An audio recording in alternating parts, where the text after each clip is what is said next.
The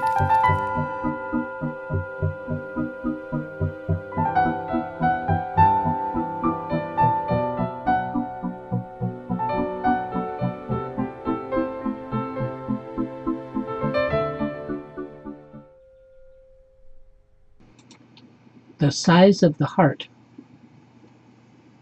As mentioned in a previous blog, what I call our conceptual body double is, among other things, simply the result of all our study, our speculation, imagining, and of course, conceptualization. It's like the old quote, water, water everywhere, but not a drop to drink. This tells a story of this conceptual metaphor. Whatever we have pieced together through guesswork all these years as to our expectations, what do we expect out of spiritual practice? However, if we just give it the least thought, we should know that what we have not realized is just that we have not realized. It's not one of those dreams when we wake up, and it's not like one of those dreams when we wake up and get a drink of water, only to find out that we are still thirsty and never got out of bed at all. We actually here would have to wake up and become more aware. Now, what I find is the trickiest of all, the most subtle of searchings, is that for realization, and here I mean realization of what we thought we had already realized conceptually, such as our various notions, or like our notion of compassion. For example, we read books, we listen to teachings, we have various experiences, and they all add up to whatever our notion of compassion is right now. And we hold on to that. We can't help but have it in mind, because it's all that we have other than compassion itself, which is the point I'm getting to. There's a difference between our notions of compassion and where we are in our life with our own compassion, which we may not have realized. And this is the part where the concept of reification, of reifying, trying to make something real, has to be pointed out. The notion that we form, for example, like our concept of compassion intellectually, is constantly being added to and modified. So it's natural. But when we begin to gild the lily, so to speak, to reify and make what we believe compassion to be more real than the virtual conceptual composite it happens to be, then we are just taking one step farther away from reality. And we enter the twilight world of reflections of reflections. And everything there, all that's there are just glimmers of reality. We're stepping farther and farther away into the conceptual and away from the actual physical sense world, where the rubber meets the road. And it's difficult for me to try to drill down here just using words, because we are literally beside ourselves. We know our own reality not. Perhaps we will stumble upon the real, but the great Lama suggests in all of the teaching, ever so gently maybe, that this will not happen. Not unless that reality is carefully pointed out to us. Maybe then, we will recognize the actual nature of our own mind. But we won't do that without help.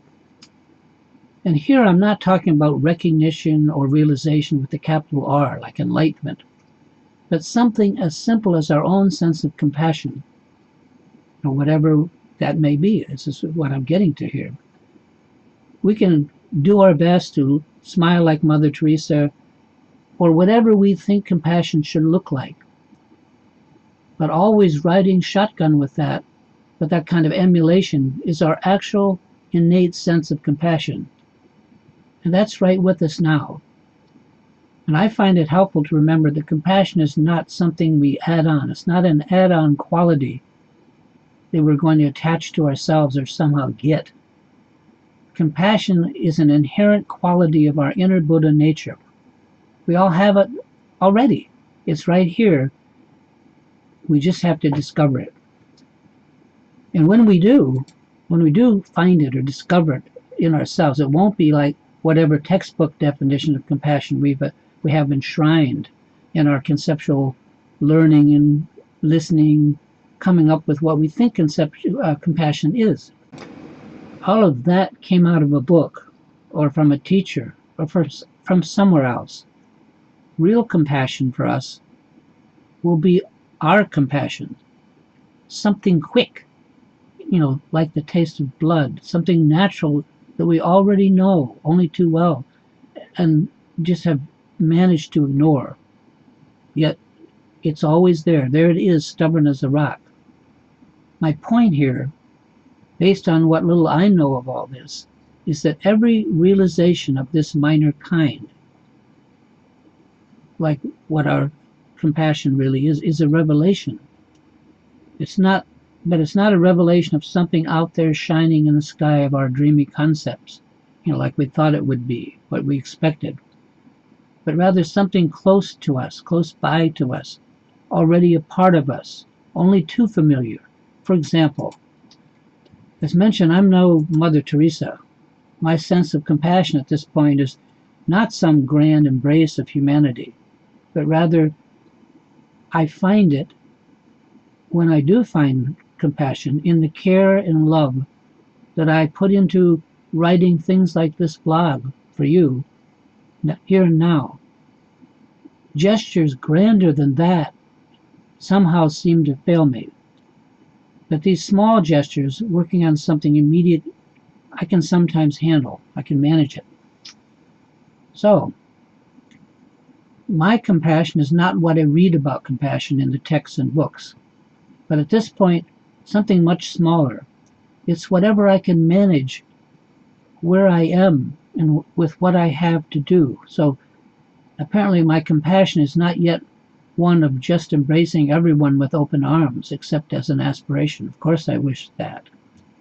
Instead, at this point in my journey, it's as simple as embracing these words as I write with space enough that they can somehow outwit time, so that realization of what I am trying to convey here to you may arise. Of course, I aspire to the compassion of someone like the Dalai Lama or the Karmapa.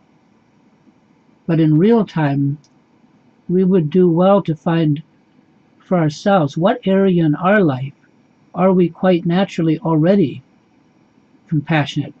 What area do we have care and tenderness and love that makes up really where we're at, our current sense of compassion. So what I'm suggesting is start with what already is working and expand from there. As mentioned, we all have compassion already inside us, so we don't have to go and get it. We don't have to get compassionate.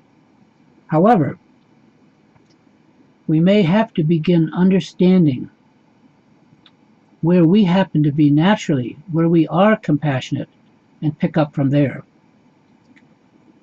Now, I believe I know of what I speak, but I may not be able to speak what I know. So thank goodness for the osmosis of resonance. I know that this may, what I'm saying, resonate, and that some of you can hear me. Years ago, this little poem came along, and it's about expectations. It's called Beyond My Expectations. Looking at the mind, it's not what I'd expect.